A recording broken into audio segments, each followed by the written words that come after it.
Let me just set this up real quick. So technically this is the first time we've ever spoken or technically seen each other, but I feel like I've known you for years. And I don't remember how or why, but I remember the two main things. I think I followed you first. The two main things. One, you're a baseball person, right? We love baseball people around here. Yeah, and I grew up playing baseball, yada, yada, yada. And two, we have the same last name. And literally right before I hit record on this, I wanted to make sure you pronounced it the same. And it was very comforting that he pronounces it Cerrone, not like Siri or any other variation that we've probably heard our whole lives growing up.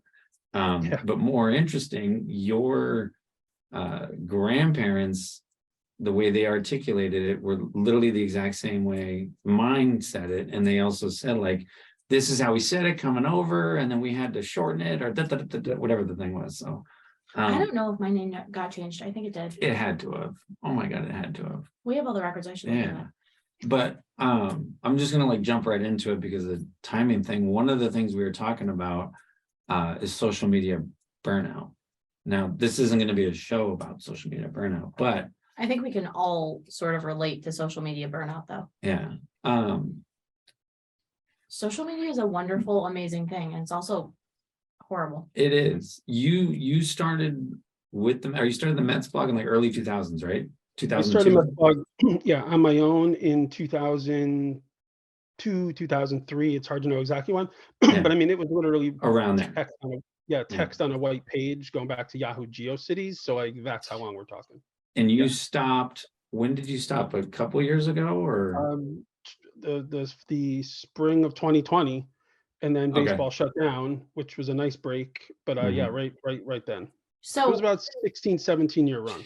How did you get into blogging about the Mets? So it was right around. I was actually living in Washington D.C. It was right around the time of the 9/11, the terrorist attacks. There was a lot of war blogs that were starting. I had followed a person who's now become a friend, this guy Brian Hoke, and actually now is a Yankees beat writer. But at the time, he was just a younger fan. He bought MetsOnline.net, and he started his own site about the Mets. This is long before any of the teams in any of the leagues had their own websites. They hadn't bandied together yet. So, I mean, it was very rogue. Baseball shut him down once they figured out what was going on. So I was kind of inspired by him. That sounded very ominous, just so you know. Baseball shutting down when they figured out what was going on. Like, oh God. Yeah, they operate like a bit of a mafia. So all the leagues do. We were talking about this earlier too. Right, exactly. So they essentially just took the name from them and shut the site down because they were in the process of figuring out, we need to have websites for our teams, and we can't have fans running sites that are mistaken for the official ones. Fair. So I'm down in DC, decided to give this a try. Like, I'm out of market. And so a big part of it is, the success behind it was I was just dealing with it like an out of market fan. Like, I wanted to know what was going on. So, why not just write about it? I found this article, I listened to this thing, sort of sharing my thoughts. It wasn't anything major. I mean, literally just text on a page. It wasn't a blog by any means. I was just dating it. And a guy who's now become a friend also was running a blog hosting company, also something new and revolutionary at the time. Said, hey, I'm a Mets fan, jump on board. I'll help you set this up like an actual blog with like links and comments, And then once that started to happen, and now you're link sharing, and the site gained very large audience within a couple years. I was earning an income from it, millions of page views and tens of thousands of readers. And then I was trying to get press access. The team wasn't having it. I had an audience, but no access. They launched a television network. They had access, but no audience because their site sucked. So I approached them. I was like, hey, we should partner and figure this out.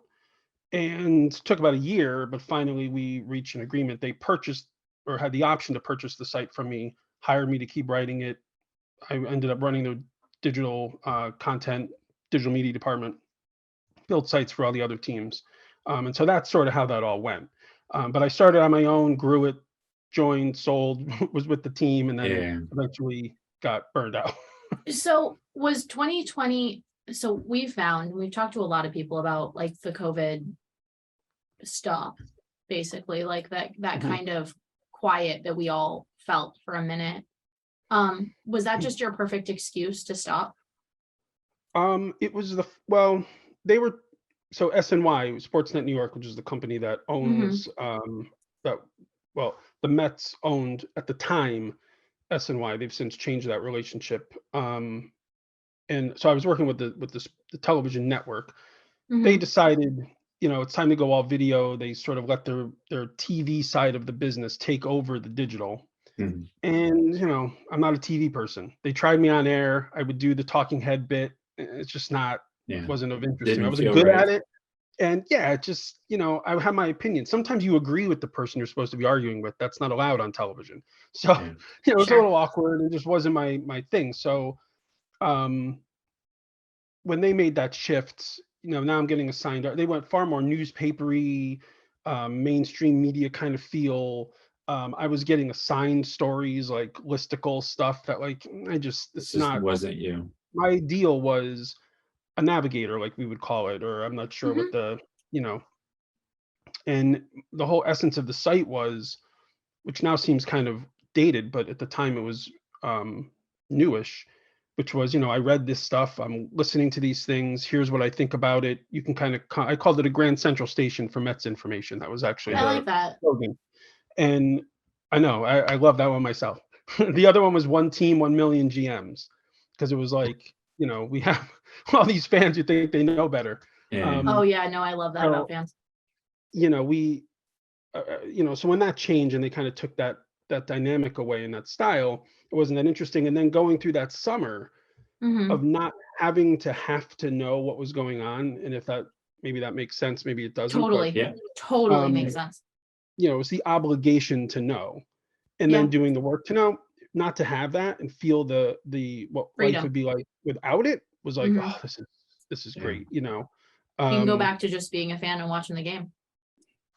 and then just to touch on some of the mental health and some of the other things I'm sure we'll Please. talk about. Yeah. Yeah. um, a lot of the people I came in with in the early 2000s had either retired or left the team, or in some cases, like my father and the media relations people, some of them passed away. Yeah. Hmm. And there's a lot of beat reporters change. And so, like my last spring training in 2019, thankfully I didn't go in 2020. In 2019, I just remember looking around going, man, I don't know anybody here. Like Yeah. this is really just not Hmm. the same. It's just not the same. And Did you now I'm feel? married, I have kids, and it just Yeah. really started to weigh on me because I felt this pressure to, like, okay, I have to take this next step in my career. Mhm. Gary Vaynerchuk and, Yep. that whole deal. Like it was Mhm. sort of like, oh, I have to take what I've built and expand and keep Yeah. becoming in this social media world and digital. And I was done. Like it just Mhm. collapsed on me. I started as a fan writing about the Mets, and Hmm. then this whole other industry, and then micro it into New York sports, grew up around me. Yeah. Like it wasn't like that wasn't the goal. The goal was just to write about the team and, be a fan. So All the we rest of it, always we yep. always talk about it because I don't work in media, candidly. Um, we talk about it a little differently, Chris and I do. Like I've talked about like starting a knitting shop, do all these things because I Mhm, clearly knit constantly.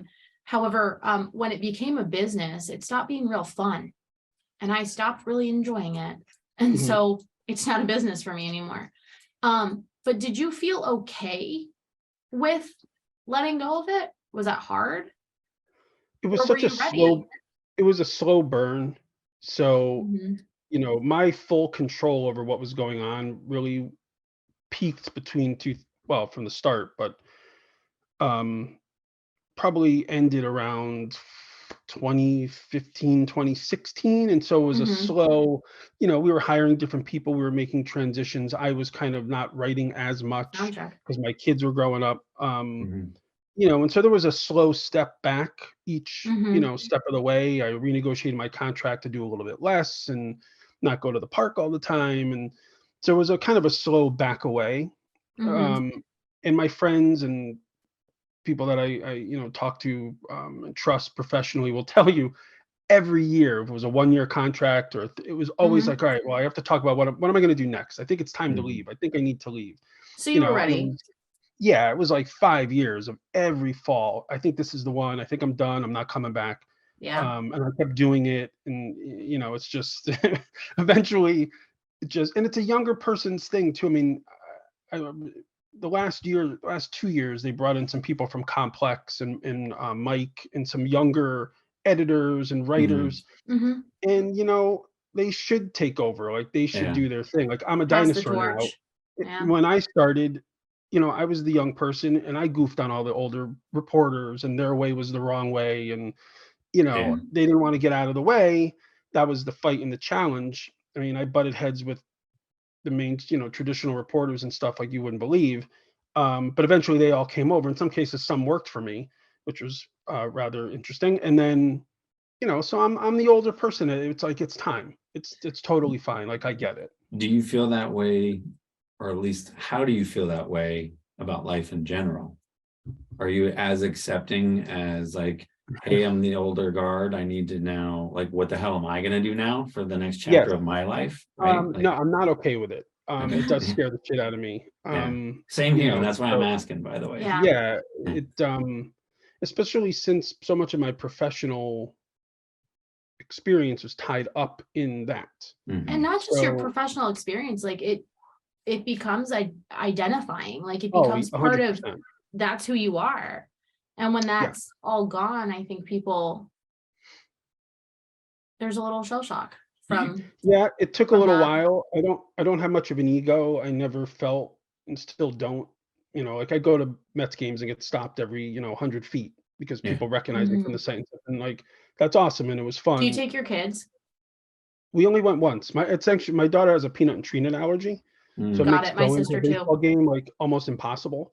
Yeah. Um, and so like this is a good example. So I wanted to take her to a game. I actually was able to call the owner of the team and ask them, "Hey, what can we do?" Like he was like, "Oh, we'll sweep the box clean. We'll get you your own chef. We'll come and talk to you about the menu and what they're serving." And Oh, that's awesome. we went to the That's game and awesome. it was wonderful.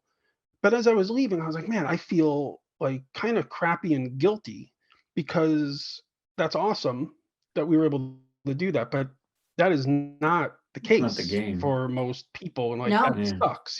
So like I was like, man, I probably should do more to try and make that more accessible to like other families than just, Mhm. you know, um, so that was the kind of thing. It was like the access was cool, but like you start to get detached from the regular experience. And then like I couldn't really relate and write anymore. Like I didn't know I didn't have a voice. Like I lost my voice, basically. Yeah. Sorry. Weird question, and then sorry for the interruption. Yeah, no, So you posted on social media that you stopped drinking, and yeah. to me, with experience in that as well, I'll say it from my experience. You're trying to fill. You don't have a drinking or a drug problem. You have a Mhm. life problem, and you're filling for Right. something else. So, okay, so Mhm. you understand that? Okay. 100%.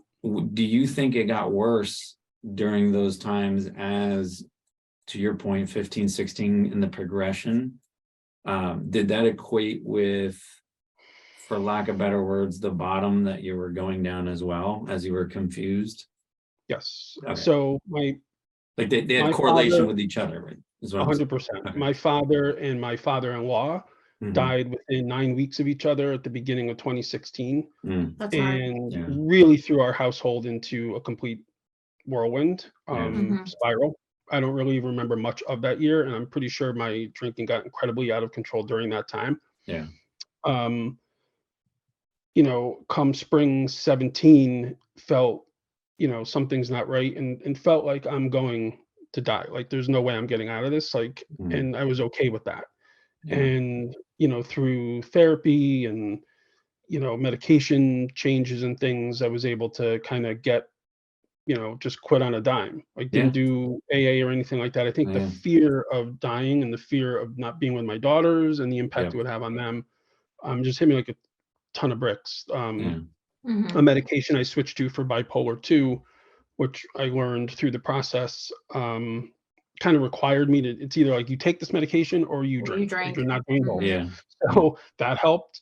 And so I think all those things coming together and understanding kind of what we had been through with our dads, and it just, I'm thankful, incredibly grateful that, it worked out the way it did. And so I haven't drank since, but Yeah. that was the peak. And it was the pressure too, like I mentioned before, of like I felt, I'd taken the blog, the writing about the Mets, as far as I could. There was Mhm. an expectation to now build on that, or go do something, start an agency or do some big Mm-hmm. thing. Like, what is Act Two? And I don't know that I wanted there to be an Act Two. Yeah. Like, so I That's think fair. that was sort of like filling the avoidance and the fear and Mhm. the disappointment and the regret and all these little things I didn't do along the way that I feel like I should have. Like, that was the void.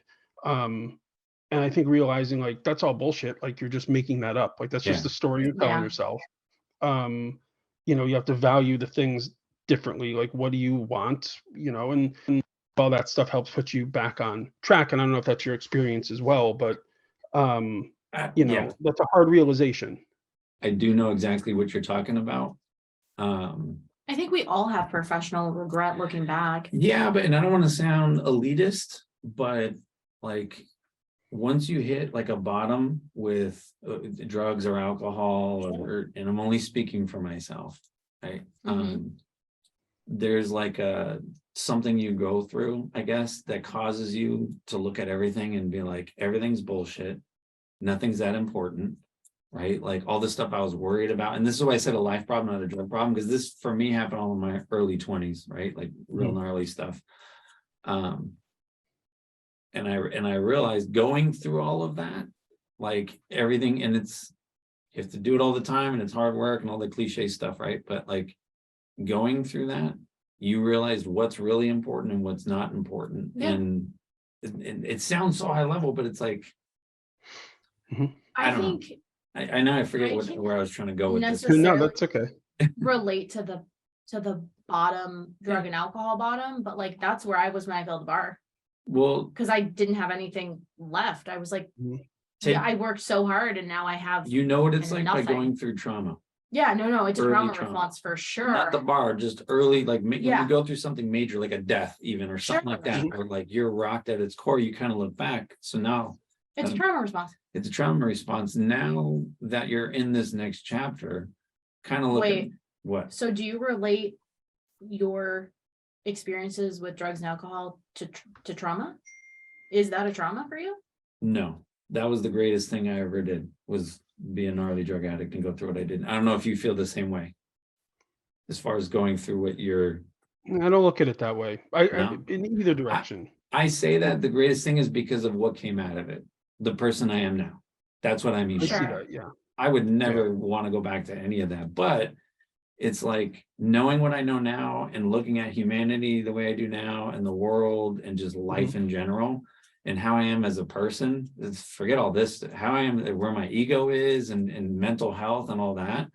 Yeah. I feel for me, I had to go through all of that to learn all those lessons and come out the other side. And now that I have, like, I deeply value That experience in a weird way, all of it, all That the makes sense. lows and the highs and everything in between. That makes sense. That makes sense. It makes total sense. It's hard to remember that all the time. Yeah. So, financially, Mhm. whether it's relationship, whatever it might be, it's hard to keep that on track. That's the story you tell yourself. That's the little voice Yeah. or whatever it is, and so sometimes that goes off track. And I don't know that I always associate that with drinking or not. I just think that that's forever. It's, maybe that's relative to every person, but like for me, I know that I stray from the dialogue. So like Yeah. those regrets and those, it's, well, what if I had done that? Serendipity, if I had done this, Yeah. this might have happened, this would happen. But like as my therapist would say, like, you don't know that. Yeah. Like Yeah. you Yeah. think No, you know how those connective Yeah. tissue would play out, but you don't know. It could be gone a different direction that you can't And- even conceptualize. So like don't worry about it. Really as- is what it comes down to. As my therapist says, there's nobody that's harder on me than myself. Yeah.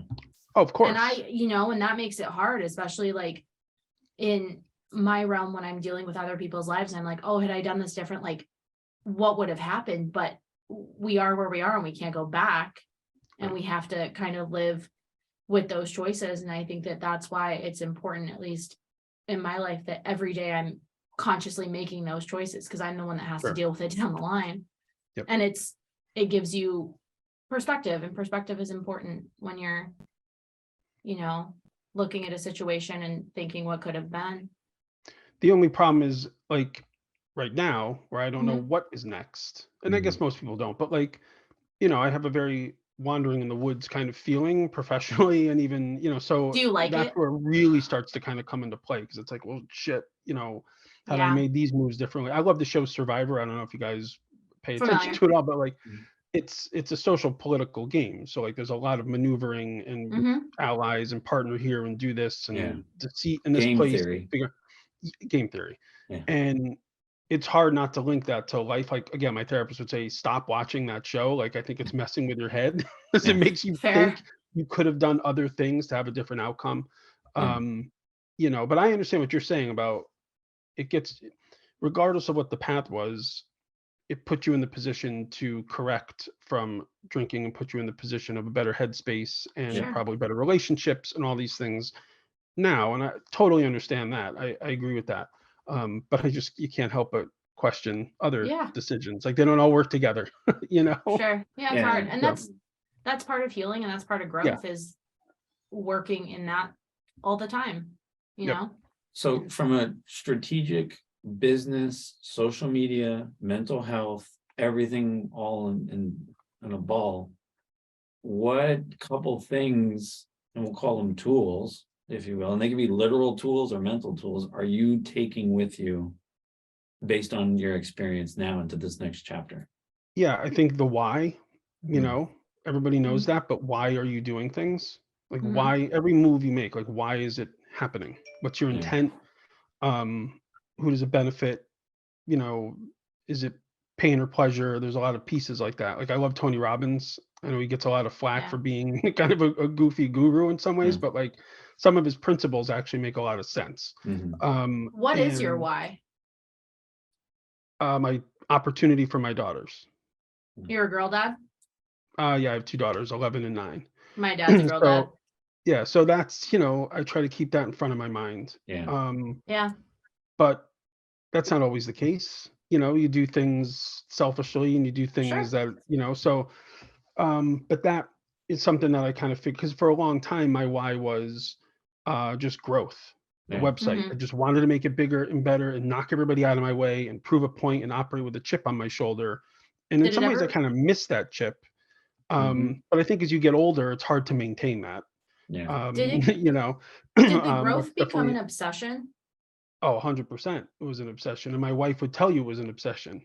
And that becomes the identity wasn't so much the brand is what people say you are. So like I would be described as the Mets person, but to me, I was sort of the um the architect, and it was about the hustle, and it was about Mhm. literally path and proving all of these other media people wrong. Mhm. It was survival of the fittest in a way. Like Mhm. that was what I was trying to accomplish. Everything else didn't matter. And I think, and maybe to sort of to your point, come 15, 16, and there I realized shit, that's not right. Like Yeah. I have two daughters, like I have a wife, like we have things happening. That can't be all that there is. Yeah. Like knocking other people down to get ahead and prove everybody wrong. That can't be it. Like that's not sustainable, number Yeah. Yeah. one, as proven. It's also not fair to my family. Like that's Sure. not right. That's not the dad I want to be. Or so, I think that it's okay to shift the why. It changes. We change as Yeah. we grow. So, but I think that's probably one of the lessons I learned was like to really keep that at the forefront and be Mhm. honest about what you're doing and the reasons you're doing it. And if it doesn't line up, then something's off. Yeah. I don't know if that makes sense. Totally. No, it totally does. Totally does. What can I ask just a weird question? What's been a moment in the last 6 months to a year that's just made you smile inside? Interesting. Um, Oh, don't worry, it's gonna get much more interesting from here. no, My that's questions are coming. Yeah. when you say that, Mhm. I probably would be all things that made my daughter smile. Okay. Mhm. Also, and I will say this professionally, and it's what I should be doing for a living. It's just that I think I got started late and there's some things that are making it a little complicated. But photography for me Can we is pause? that. Like You're if we're very talking talented. Yeah, you are. oh, I thanks. snoop Yeah. Oh, a okay. little, No, I appreciate it. It's Yeah. but I you're very should have talented. if I had made that switch See, here we go. See, this is exactly what I was just talking about, the regrets. I was Yeah. just going to say, if I made that switch and commitment 10 years ago, I think I would probably be doing that full-time professionally now. But to the other point, maybe I wouldn't. Who knows how that would have gone. So I Yeah. shouldn't do that. But I do look at it and think, shit, I should have, because I know that. And here's the single reason why. It's very simple. When and my youngest daughter pointed this out to me. She said, "Daddy, when you're taking pictures, you always smile." Mm, And I was like, shit, that's a very interesting point.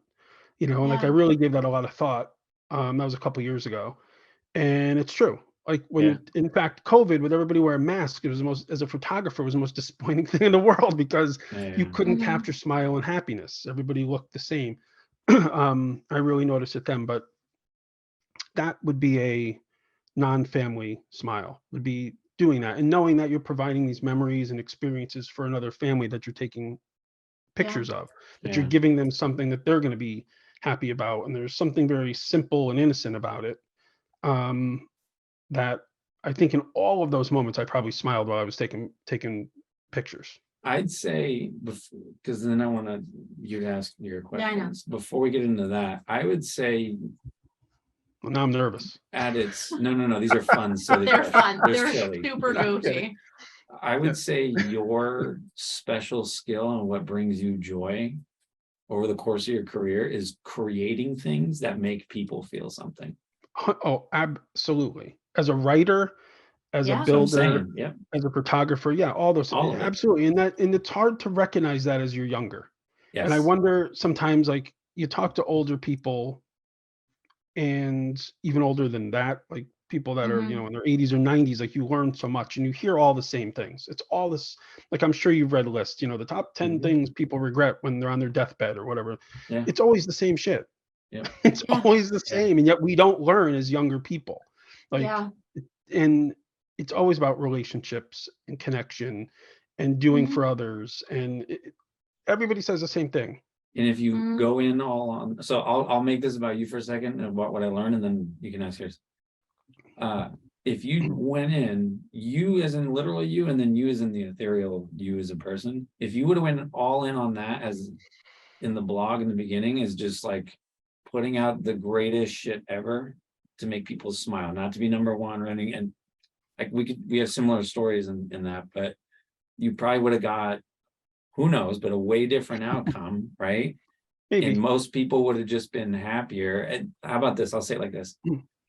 I think what most people are chasing for is that warmth and happiness. But to your point, and you said it, if they know that early on and they're going for that as well, it would change a lot of fucking shit. We're A all Sure. lot of chasing. heartache, a lot of everything. But We're nobody can all know that at that chasing. age. Exactly. Yeah. We're all It's- chasing the serotonin high. That's that we're all chasing And it. like, did I really need to, or did he really need to make some of the decisions we made maybe in like our late teens, early 20s as the directions, or are those like shit we learned off of our surroundings of a, Sure. at the time, 40, 50, 60-year-old man? It's like, that's Yeah. what I need to do because that's what was told to me. And you know? Yeah, who knows? I mean, Yeah. you can't know. Yeah, it's one of those like, who knows? I You think- can't know it. You can know it now. Yeah. Uh-huh. Yeah. But I think that it says something that you, a few minutes ago, literally stopped yourself Mhm. from saying, had I. Yeah. And then you cut Yeah. yourself off and you said, that's the problem, is that that's the world I was living in. The had I, should I, could I, all that shoulda, Mhm. coulda, woulda. And now it seems like you're just kind of living in the now. And Yeah. it's, well, about we I wouldn't go that can- far because it happens all the time where there's a fault and a blame. If we Sure. can't do something because of some reason, I always, it's my fault. Yeah. If I had done this differently, we wouldn't be, and that's hard to shake. Yeah. yeah. But the idea that you try and that you are open about trying and you're Mhm. continually trying, and that consistency, Yeah. I think says something about like where you are and the work you've put in. And I think it's Where am I? awesome. Well, she's No, I about hear to tell you with these Mhm. questions. Yeah. Here you go. You ready? So traditionally we have these questions we've been asking Yeah. people, and then we stopped asking people, and then people got mad at us for not asking. Yeah. Would you rather Okay. fight one horse-sized duck or 100 duck-sized horses? Oh, I love these questions. Do you guys Okay. read Chuck Klosterman? Uh-uh. Oh, okay, you should. He's got a whole list of them that you could go Oh my off of. I'll send God. you the book. It's great. And then he Please. debates each one individually. That one is not. I I'm think I into would this. fight. I think I would fight the one because I'm a big David and Goliath underdog person. Okay, And so no, yeah, I think I like that idea better. I don't know if so I'd win either way, but I think it no, and that's taps funny. into my personality, I think, a little bit better. We've asked that specific one. I think she has a couple more. Like I do. we like ending the show on a fun note. So, Um, well, real quick, the duck one, we've done it so much that we have, in a weird way, statistical data of the type of person they are and what they would select based on their That's job weird. title or stuff like we've that. probably asked that question like And it's not science. 1,500 times. It's just trends It's we've just noticed. You know what I mean? Well, that one was asked, I think, of President Obama, I think, Mhm. in a right, wasn't it? Was it Something him? like Something it, that. yeah. Yeah. Yeah, Yeah. like during a press conference. It's funny. Yeah, But we sorry, just go. kept using it and Yeah. using it and using it in the That's anyway. good. It's interesting. Yeah. What's another one? Would you rather fight an orangutan with a knife once a year or a chicken every time you get in the car? Every car, not just Yeah, your yeah. car. Every time you open Like you're Every like, hey car. Uber, Yeah. chicken. or once a year, it's like I'm death not match. sure I even know with how it. to fight a chicken. Not that I know how to fight an orangutan with a knife, but like, that's true. let me do it one time and get it over with, and then, if I don't make it, I don't make it. But like, it's a one-shot deal. I'd have to I'm into that. figure out a chicken. Did you ever try to catch a chicken? No, I mean, that in and of candidly, itself is. I have not. No. Oh, that in Have and of you ever itself tried is- to catch a chicken? Yes, actually, oddly enough, I have. Why? Well, first of Are you in all, rural if you New watch York? Rocky, Oh yeah. it's one of the It's like training things grease in Rocky. lightning. Yeah. Yeah. And so a buddy of mine raises chickens, which right now is actually rather helpful with egg Yeah. prices, etc. But Mhm. Mhm. and I remember, in his backyard doing it and laughing my ass off at it because it's nearly impossible. All right, Yeah. and my final question. What is the most interesting thing people don't know about you? Oh, geez. There's always something. Yeah. Yeah, that I am not a huge sports fan. Really? Yeah, I mean, I watch the Mets Yeah. and some of baseball. I am a I'm Jets fan for floored. some reason, Yeah. Oh. and I regret that every day. How's that going for Um, you? Yeah, and but I couldn't tell you anything that's going on in the NFL outside Fair. of them, and that's about it. I'm far more of a political wonk policy person. I mean, if Cool. I'm listening to something, it's about the Revolutionary War or the debt ceiling or Yeah. and trying to understand the machinations of government and all those kind of things. I was actually just offered a position on a campaign here locally in Connecticut. That's where my interests Did you are. see the trauma on my face when he was like, I Yeah. just offered a position on a campaign? I was like, don't do it. It's horrible. Yeah, I know. It's a horrible place. So yeah, that's every time like if I'm talking to somebody when I was doing Mets blog and people wanted to talk about the Mets, it was cool, it was okay. I'd Mhm. listen. I would always ask them. They'd come up to me, Mhm. oh, love the site, blah blah. And then my response always was, and it was advice I got early on, was to ask them what they think, because Mhm. that's really what they want when they Yeah. approach you. Yeah. Like they want to tell you what they think. And then would inevitably go into like another sports thing, and then Yeah. and I'm like, I don't know. Like I Yeah. don't watch basketball or I don't do, so like, Yeah. and that always kind of took people by surprise. So if there was one thing, it's that, sports are I kind of love that. down the list on my interest and always have been really. Yeah. Chris loves that I know I'm from a sports family. And I know baseball pretty well, but otherwise couldn't care less. And so I say things like they got to protect the pocket. It applies all the time. I don't know what it means. I just like yell them. Like, Yeah. no, come on, guys. works. You had one job. She convinces people with a couple of phrases that I've It's seen good. it. I mean, She really, just- that's all it is, right? I mean, it's just Yeah. people yelling at a TV. That was I always my mean- thing with statistics in baseball, was like this obsession about stats and stuff and Yeah. like Mhm. evidence, and like that's great, but you wanted to sometimes just yell at the field. Like you're just trying to Yeah. get, it's just emotions. Like I don't, it's Yeah. that's really what it comes down to. I And mean, so like think if you know about it. those emotional responses, then you can Think about it. signal it. Yeah. Any team, I'm like, gosh, the defense, they're just not gelling. They're just not doing what they need to do. I know, right? Exactly. Every You know. team ever. Yeah. Mhm. It's not Yeah. playing with enough heart, No. I'm going to use that one. Yeah. His heart's just not in it. His heart's just Yeah, not in it. I can just tell. not. Yeah. It's going to be a rough Sunday. His heart's not in it. Oh, Yeah. I'm going to use that. Thank you for hopping on and bullshitting with us briefly. Yeah, no and- problem. And On thank the you for weekend. putting up with our colossal mess from last time. Yeah. Yeah, no, no worries. So just real quick, the reason I found your show was because I wanted the name for a podcast, Oh, and I was like, son of a bitch, who was this? I love that. That made my whole day. There's like a domain name there's Matt's blog. There's Yeah. mattsblog.com. Someone owns it. I cannot get Yeah, it. There's yeah. photo.mat. I want that so bad, can't get it. The Cerrone show is another one. I was like, damn it. Yeah. Like there's so many things along the way where I was like, There, so that this was is my, one of them. that was my problem, because all the Cerrones know the other Cerrone. So there's like the Yeah. Matt Cerrone, or not Matt Cerrone, there's the Cerrone from Europe, that Mhm. the one that does the music. Oh, the band. The band. Yeah. Then there's The fighter. the composer who lives in, I think, Brooklyn, New York, or something like Yep, that. yep. Yeah. Mhm. It's And there's it's tough. Cowboy, the wrestler fighter, whatever that guy is. Cowboy Cerrone, which Right. sucks because Oh, does it really? He says the E?